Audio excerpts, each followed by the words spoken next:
Tenemos una hora antes que empiece el otro docente su clase. Es un tema no tan largo. Es importante saber algunos conceptos sobre todo. Eh, Tienes que repasar la teoría. Puede venir tanto preguntas de conocimiento como también que apliques esas preguntas a un caso clínico. Empecemos entonces. Disfunciones sexuales. Todo este conjunto, todos estos procesos alterados que conforman las disfunciones sexuales son procesos tanto orgánicos como también psicológicos. Muchas veces se presentan, inclusive las personas, tanto hombres o mujeres, no los perciben, pero tarde o temprano te van a dar alguna molestia. ¿Qué son los trastornos sexuales? Son alteraciones, ¿no? Propias de lo que es la respuesta sexual. Creo que ya han tenido una clase anterior, no sé, creo que es con la doctora Durán, sobre lo que es respuesta sexual. Entonces, todas esas fases pueden verse alteradas, ya sea en sí por la misma respuesta que no se presenta de manera normal, como también la presencia de dolor durante la misma. Eh, por lo tanto, estos trastornos tienen causas principalmente psicológicas y algunas de ellas son orgánicas. En cuanto a las causas psicológicas, hay factores predisponentes, hay factores precipitantes y hay factores mantenedores. Algunos de ellos se pueden mencionar. En cuanto a lo que son factores predisponentes, tenemos las relaciones deterioradas generalmente desde la infancia con los padres, el inicio de las actividades o experiencias sexuales también traumáticas, ya sea a muy temprana edad, alteraciones de la identidad, ¿no? En cuanto a lo que es la esfera psicosexual, la educación, a veces que va a extremos, ya sea moral o religiosa, y una falta de una adecuada educación sexual. Todo esto puede predisponer a la aparición de algún trastorno sexual o disfunción sexual en las personas, ya sea hombres o mujeres.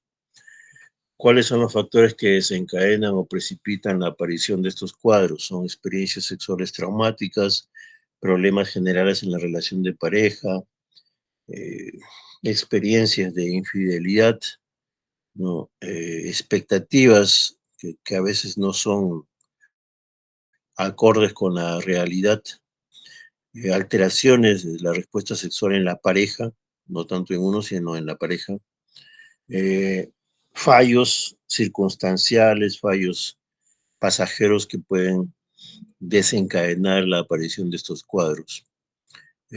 Problemas orgánicos, que eso ya se verá más adelante. La edad, que es muy importante, ya que estos cuadros generalmente se presentan conforme avanza la edad, tanto la mujer como el varón.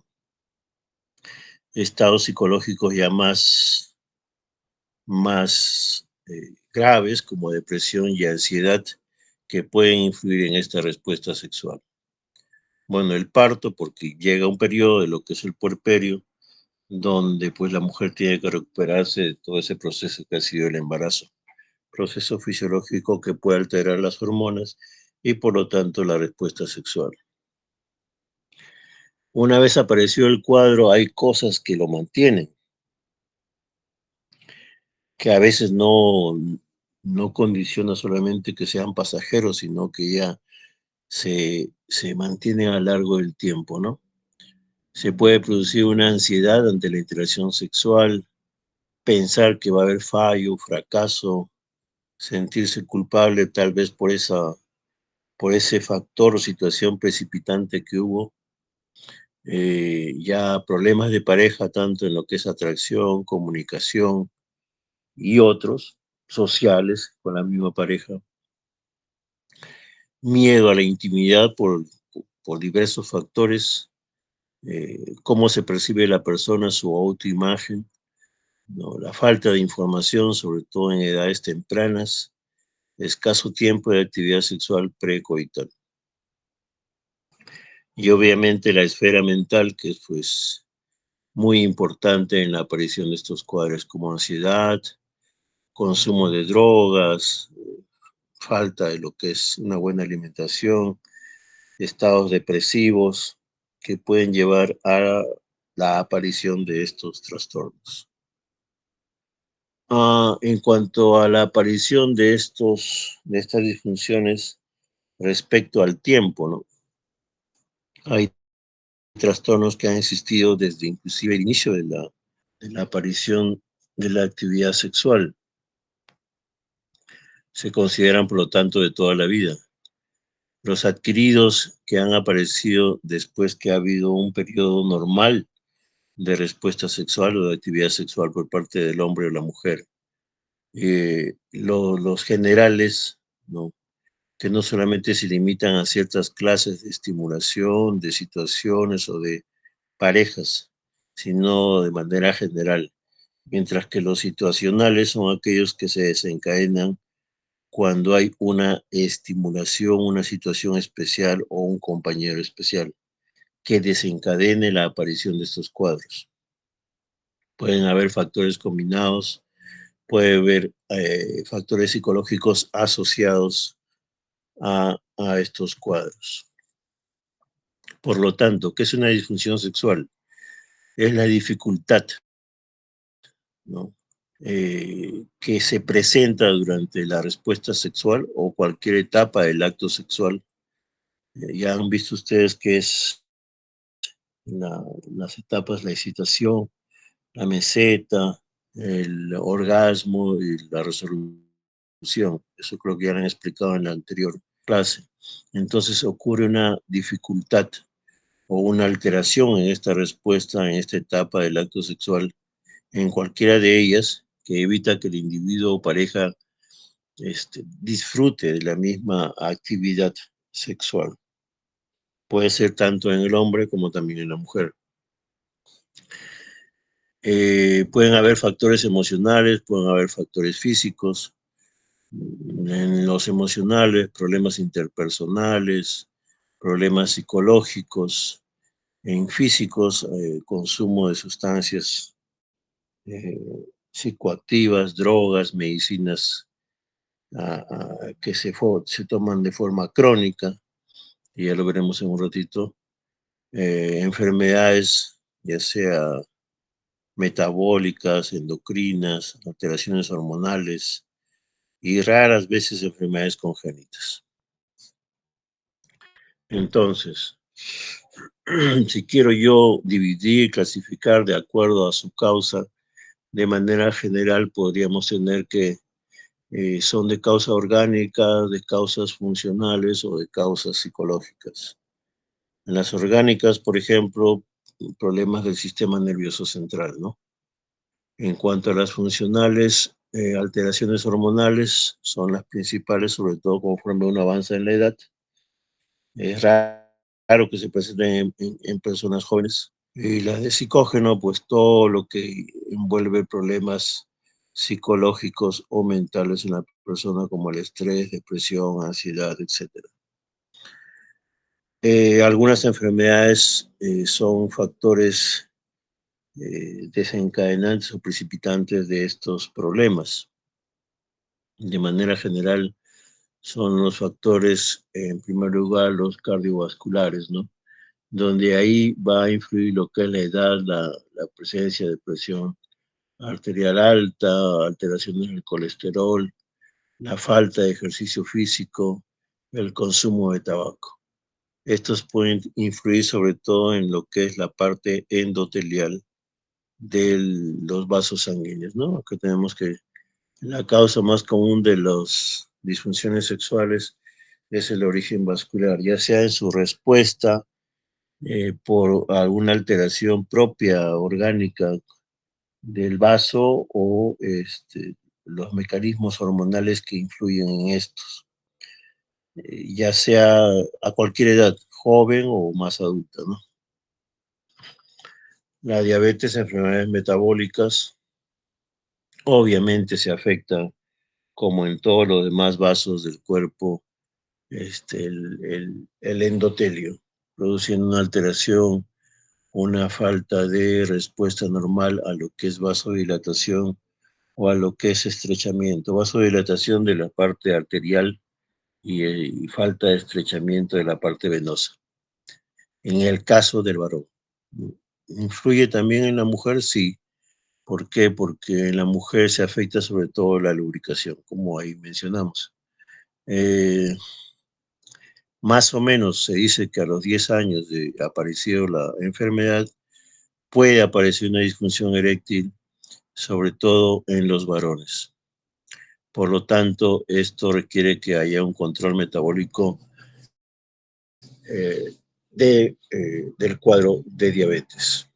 Hipogonadismo, hipopituitarismo, hiperprolactinemia son alteraciones hormonales que podrían desencadenar la aparición de estos cuadros de disfunciones sexuales.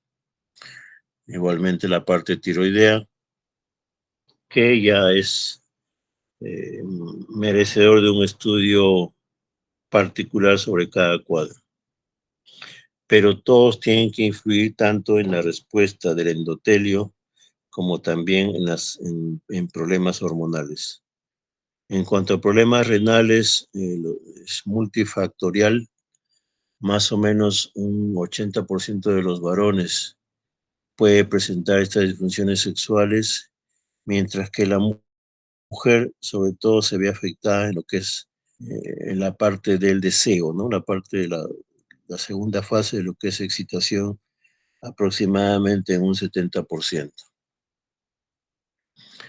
Las alteraciones génito-urinarias en mujer puede verse, pero más frecuente es en el varón, por problemas prostáticos, ¿no? Podría haber una disfunción sexual en mujeres relacionados sobre todo a los estados de incontinencia, a los estados en los cuales aparecen distopias genitales, que obviamente por ser un problema orgánico va a impedir una adecuada respuesta sexual. Enfermedades neurológicas, por ejemplo, el Parkinson, donde se dice que un 75% de las mujeres pueden presentar una alteración de la tercera fase de la respuesta sexual y un 85% de varones va a tener alteraciones en lo que es la eyaculación. Problemas psicológicos, problemas psiquiátricos tienen que ver grandemente con el desarrollo de estos cuadros. Acá tienen lo que supuestamente han revisado ustedes en la clase anterior, las fases, ¿no? Excitación, meseta, orgasmo, resolución y sus características de cada una. Este es en cuanto al varón. Yo supongo que la doctora, creo que la doctora Durán, les hará las preguntas respectivas a estas respuestas. La mujer igualmente tiene su cuadro, algo diferente al del varón, pero las etapas son las mismas. Esto tienen que repasar porque esto le va a preguntar la docente que les ha dictado esa teoría. ¿Cómo se clasifican las disfunciones sexuales? Tenemos trastornos del deseo sexual, tenemos alteraciones o cuadros de la excitación sexual, tenemos lo que son problemas en cuanto al orgasmo y presencia de dolor durante el acto sexual. En estos cuadros, pues hay diferentes situaciones. Por ejemplo, en los trastornos del deseo sexual podemos ver lo que es el deseo sexual hipoactivo y su extremo sería los trastornos de aversión completa al mismo acto sexual. Problemas de excitación, trastornos de excitación sexual en la mujer, trastornos de erección en el varón, ya sea por parte o causa de la esfera psicológica o la parte somática. Trastornos orgásmicos, tanto masculinos como femeninos, presencia de eyaculación precoz en el varón, cuadros de dolor, dispareunia, vaginismo, sobre todo en la mujer. El varón también podría tener dolores, pero estaría asociado a enfermedades de transmisión sexual. Ahora, otras causas, otros cuadros son los aquellos inducidos por sustancias, ¿no? Debido a consumo sobre todo de medicamentos. Al evaluar estos cuadros de disfunción sexual hay que hacer una historia clínica dirigida a averiguar los posibles factores predisponentes, precipitantes o desencadenantes que pudieran ser la causa de los mismos. Hay que desarrollar la comunicación con el paciente. Esto ya le corresponde al gineco obstetra que sea subespecializado en lo que es sexualidad, ¿no? Entonces, él es el encargado, si es que queremos que lo vea el subespecialista, el encargado y el indicado de desarrollar el tratamiento, la identificación, el diagnóstico de estos cuadros. Pero como médicos generales o como médicos ginecólogos, tenemos que saber todas todas estas cosas. Por lo tanto, la evaluación que hace el ginecólogo, el médico general, si no lo hubieran los especialistas, serían pues evaluar la parte médica, la parte psicológica, sexual, social y las relaciones interpersonales que pudiera tener la mujer u hombre que presente estos cuadros. ¿Qué usamos para identificar alguna alteración? Sobre todo las alteraciones que sean de causa orgánica son más fáciles de identificar. La parte psicológica tendríamos que tener la ayuda de los psicólogos o de un psiquiatra para identificar estas alteraciones. Hay que hacer una entrevista, hay que hacer una historia clínica sexual adecuada, viendo todos los puntos que ahí ustedes pueden leer, que nos llevarán a hacer una aproximación al diagnóstico del cuadro que podría tener el paciente. Su examen físico adecuado de cada aparato, de cada sistema que pudiera influir de la parte orgánica en la aparición de estos cuadros. Algunos medicamentos, como les dije, de uso crónico, podrían dar alteraciones en algunas de las etapas de la respuesta sexual. Puede haber disfunción, alteraciones del deseo, la fase de excitación, puede haber problemas de disfunción eréctil, puede haber trastornos ya sea del orgasmo como de la eyaculación. Y en estos fármacos los principales que producen estos problemas son los de uso psiquiátrico, ¿no? Los antidepresivos, lo que se usan sobre todo en los casos de ansiedad, benzodiazepinas, los fármacos también que se usan en la parte cardiológica. Algunos también tienen que ver con la aparición de estos cuadros de disfunción tanto en el varón como en la mujer. Ahí pueden ustedes ver algunos de ellos, pueden después repasarlos. Hay que hacer pruebas generales, como en todo paciente, hombre o varón, hombre o mujer, laboratorio de hemograma, perfil lipídico, glicemia, estudio renal y sobre todo el estudio hormonal. En el varón, ¿qué cosa va a aparecer? Hay algunas disfunciones, las principales. Tenemos en primer lugar a la disfunción eréctil. ¿Qué concepto se tiene de este cuadro? Que identifican, se identifica como la incapacidad para conseguir o mantener una erección con la suficiente intensidad para poder tener una relación sexual satisfactoria. Es decir, tiene que haber una erección y a la vez tiene que haber una mantención de esa erección hasta lograr pues una respuesta sexual satisfactoria en el varón y indirectamente en la mujer. Fisiología, como les decía, alteraciones endoteliales pueden alterar este proceso de lo que es la erección. Para que ocurra una erección tiene que haber dilatación de las arterias o arteriolas de lo que entran en el genital masculino, la cual causa una represión que se llena en los cuerpos cavernosos, pero para que esto se mantenga tiene que haber que las venas se estrechen y de esa manera tener pues una erección que se mantenga en el tiempo y una erección adecuada. Esto es lo que se altera y en esto también influye a veces el tratamiento que se da. Por lo tanto, ¿qué puede aparecer en el caso de disfunción eréctil? Factores asociados, problemas metabólicos, ¿no? Dislipidemia, diabetes, obesidad, problemas cardiovasculares como la hipertensión, el consumo de tabaco. Esto va a influir en la aparición de una disfunción eréctil. Lo que ya vimos en forma general, hay factores predisponentes, precipitantes y mantenedores. ¿Qué podemos ver en la exploración física de un paciente con disfunción eréctil? Estos generalmente se presentan pasados los 40 años, ¿no? 40, su pico máximo es entre los 50, 60, 70 años. Por lo tanto, hay que hacer una exploración física adecuada en estos varones. Ver deformidades, ver patologías vasculares que podrían tener, ver problemas neurológicos, ver cuadros posibles hormonales, alteraciones endocrinológicas.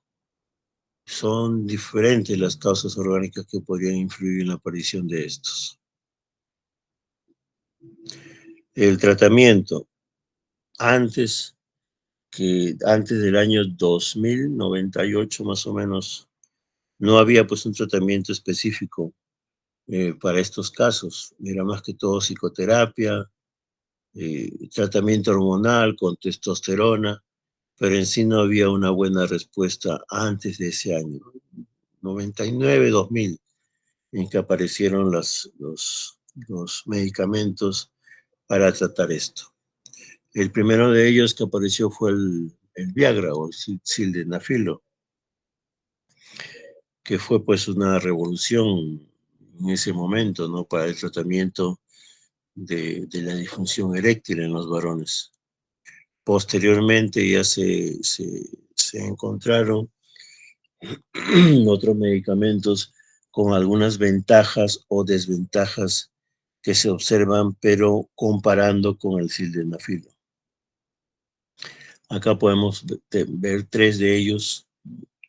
El sildenafilo varía en sus dosis, puede ser hasta de 25, 50 y 100, que es su máxima dosis.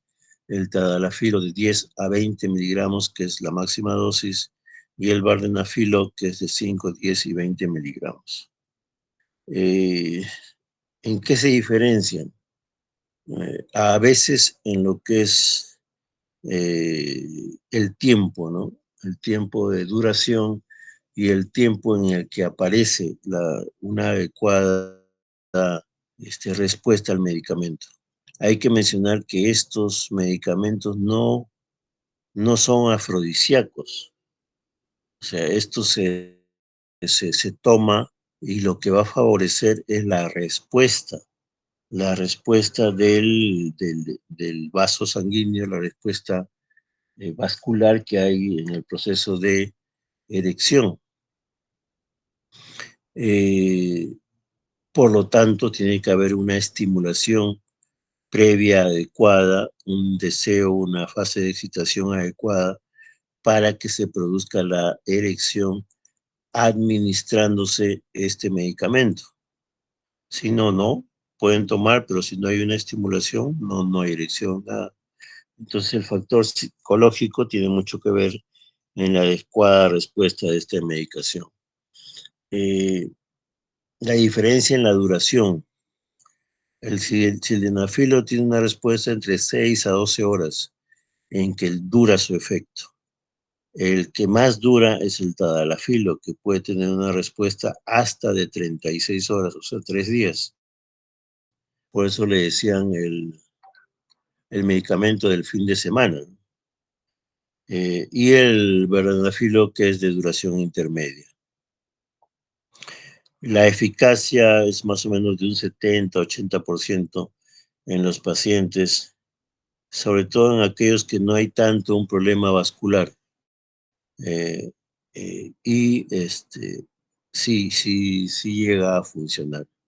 Los efectos adversos son distintos, ¿no? Principalmente todos se comparan al sildenafilo, son cefalea, a veces visión azul, a veces el sildenafilo funciona dilatando los vasos, ¿no? Por lo tanto, no es recomendable usarlo en pacientes cardíacos, en aquellos que tengan hipotensión arterial, porque va a bajar la presión arterial. Por eso inclusive no solamente se usa en caso de disfunción eréctil, sino también en problemas de hipertensión pulmonar, donde conviene que haya esta respuesta vascular, ¿no? Acá tenemos las contraindicaciones de estos medicamentos. Tenemos pacientes que usan nitratos, lo que les decía, que porque incrementarían aún más la respuesta y podrían causar inclusive una hipotensión arterial severa que podría llevar a resultados nefastos, ¿no? Cuadros de hipotensión arterial, cuadros de insuficiencia hepática, pacientes con DCB, trastornos oftalmológicos que pudiera tener el paciente, ¿no? Y obviamente, pues, con aquellos cuadros en los cuales no siempre ha tenido este problema el paciente y no en el transcurso del tiempo. Entonces, otro de los tratamientos de la disfunción eréctil son las inyecciones. Inyecciones intracavernosas se introducen en el cuerpo cavernoso. Son sustancias, sobre todo prostaglandinas, que van a favorecer la dilatación de las arterias para que llegue el paso adecuado de la sangre a estos cuerpos cavernosos. Otro método es la bomba de vacío, que se aplica, que tiene el mismo principio, ¿no? Que hay una vasodilatación de las arteriolas. Las prótesis, cuando ya es un caso extremo donde no hay respuesta a los medicamentos, es una opción final, una opción extrema que se puede realizar para tratar este cuadro de disfunción. Acá tenemos más o menos qué es lo que se debe hacer, tanto la parte de lo que es medicación como de instrumentación, siempre tiene que ir apoyado de una terapia psicosexual.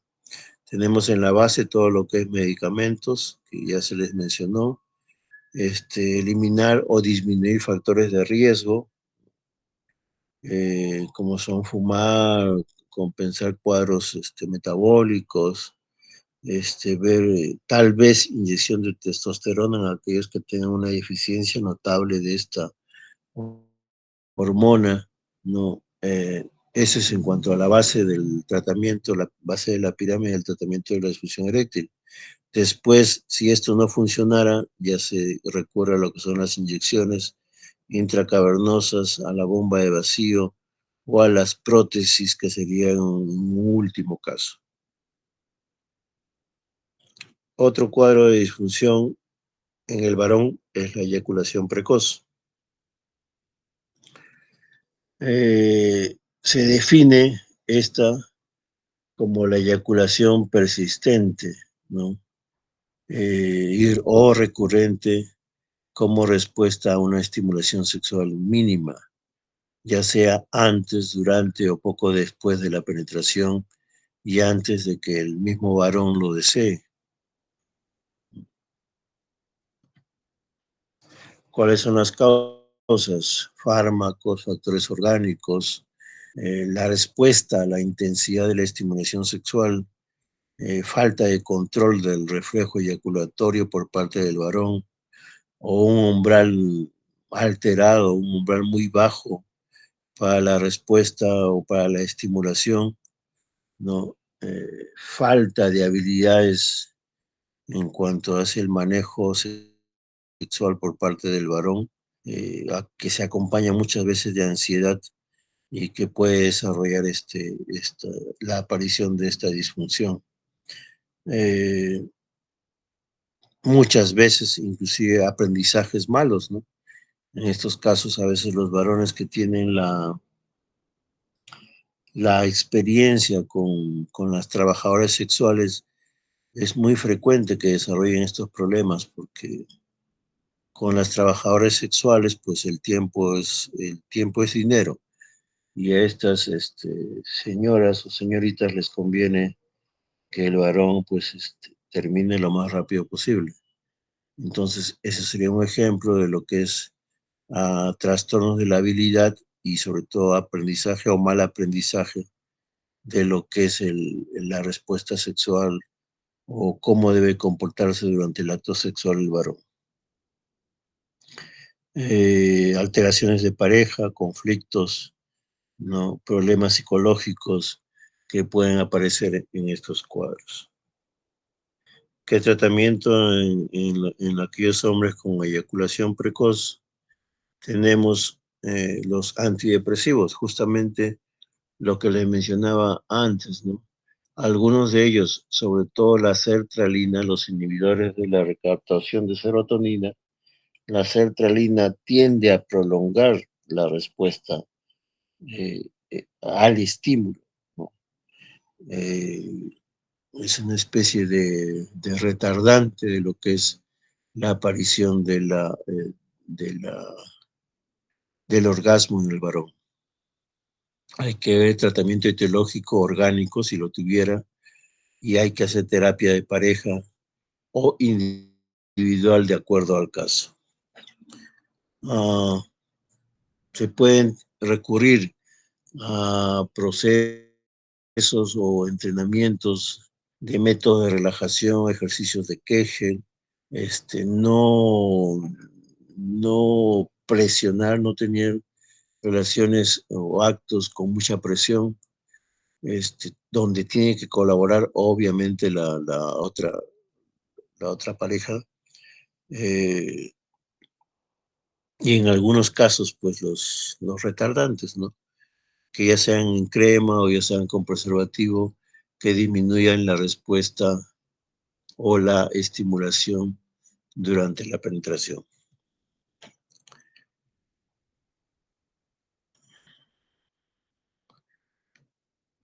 Hay otro cuadro que es el concepto de eyaculación retardada. Eh, es un cuadro de disfunción que presenta el hombre, ¿no? Al menos durante 6 meses, donde hay un retardo, una demora, una ausencia inclusive de lo que es la eyaculación, ¿no? En casi todos sus, sus, sus actos que puede desarrollar este varón en cuanto a su actividad sexual. Obviamente afectándolo psicológicamente, y no siendo explicado por un problema de fondo psicológico. Este, este, este, Esta presencia es a veces confundida con que es una buena respuesta sexual del varón. O sea, cuanto más tiempo tengo una erección, se supone que estoy bien, que soy una buena pareja. Pero a veces esto debe tenerse en cuenta. Está bien que pueda mantener una buena erección el varón, pero también hay que tener en cuenta a la pareja. Muchas veces esto es, esto es contraproducente, va a haber afectación de la mujer, porque no necesariamente el que el varón dure mucho va a satisfacer a la mujer. Eh, Algunas mujeres se sienten muy satisfechas con la aparición de solamente un orgasmo. Hay otras que no, que pueden ser multiorgásmicas y que les parecería bien que tenga el varón este tiempo de duración prolongado o permanente en el tiempo.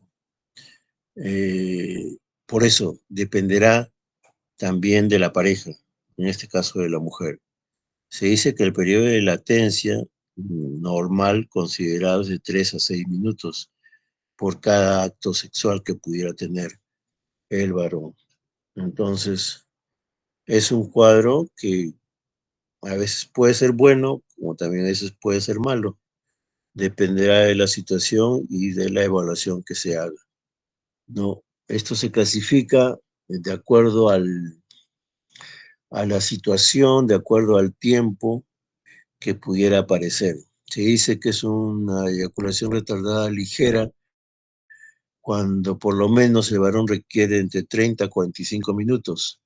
Una eyaculación moderada, retardada moderada, cuando logra esto en presencia de su pareja, pero cuando hay solamente un estímulo adicional para que ello ocurra. Y generalmente no ocurre esta eyaculación intravaginal.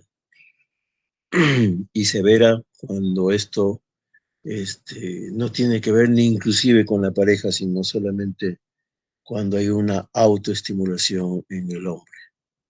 Entonces, ¿cuáles pueden ser sus factores causales? Enfermedades neurológicas, ¿no? En primer lugar, el consumo de medicamentos que puedan afectar esta respuesta, ¿no? Y la esfera psicológica, que tiene mucho que ver también en esta presencia de esta disfunción, ¿no? Esto en cuanto a lo que se puede evaluar de esta disfunción. Eh, Hay factores que pueden mantener este problema, ¿no? Hay que hacer estos factores, identificarlos, como son la ansiedad, problemas de deseo sexual de base, ¿no? Eh, a veces la atracción misma por la pareja, ¿no? O no atracción. Muchas veces, inclusive cuando esto es dañino para la mujer lo interpreta o algunas de ellas como que hay una falta de interés en el varón y que ella no es lo suficientemente atractiva como para poder desencadenar una respuesta sexual en su pareja. En este caso, en la fase pues, de orgasmo, ¿no? Que es lo que es la eyaculación. Por lo tanto, este es un problema que también tiene su esfera psicológica. Hay que aplicar juntamente con la pareja un abordaje terapéutico. Hay que ver que esto debe ser tratado por el subespecialista y involucra no solamente al que lo padece, sino esto es tratamiento de pareja. Si no, no puede haber una solución adecuada para esto. No hay una medicación especial para este cuadro, como en las otras. Más que todo es un abordaje terapéutico psicológico, ¿no? En este caso. ¿Qué puede ocurrir en las mujeres? Ahí, como vimos en los cuadros de distintos tipos, pueden haber alteraciones en lo que es la excitación, la aparición de lo que es la fase del orgasmo y la presencia o no de dolor durante los actos sexuales. Eh, el principal de ellos es el trastorno hipoactivo del deseo sexual. Es una deficiencia, ¿no?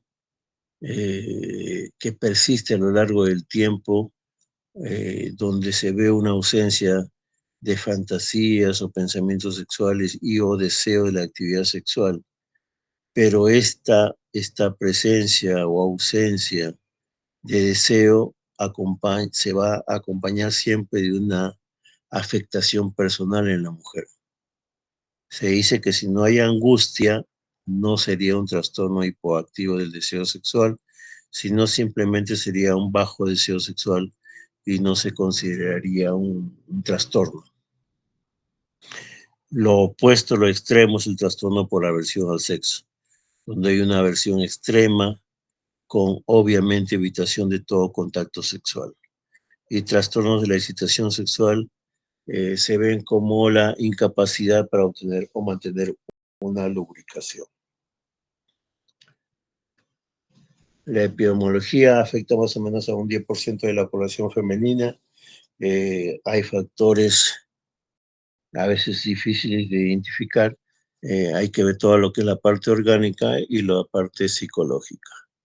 Trastornos del orgasmo, otra disfunción sexual en la mujer.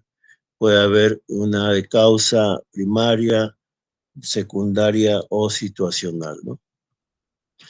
La etiología generalmente es psicológica y esto requiere un tratamiento y una terapia adecuada para su solución. La parte orgánica es, es de baja influencia, se dice que aproximadamente un 5%. El manejo, hay que ver si es que hay un problema orgánico, un problema somático, y si lo hubiera, hay que corregirlo. ¿Ya? Si esto se descarta, se debe derivar al paciente al especialista en sexualidad para su tratamiento y terapia. Los problemas de dolor son el vaginismo y la dispareunia. El vaginismo es el espasmo o contracción involuntaria, ¿no?, del tercio externo de la vagina, que esto va a producir una incapacidad de que ocurra una penetración adecuada. Eh, Generalmente son factores psicológicos donde tiene que ver toda la experiencia que pueda tener la mujer. Y la dispareunia es aquella que produce dolor, ya sea por problemas orgánicos o problemas infecciosos, que puede ser al inicio, durante o posterior a la penetración. Afecta más o menos a un 2% de la población femenina. Y en estos influyen los factores psicológicos, educacionales, traumáticos o lo que son de relaciones con la pareja. Esto es en cuanto a lo que son disfunciones. Eh, a ver, unos 2 minutos para ver el siguiente tema.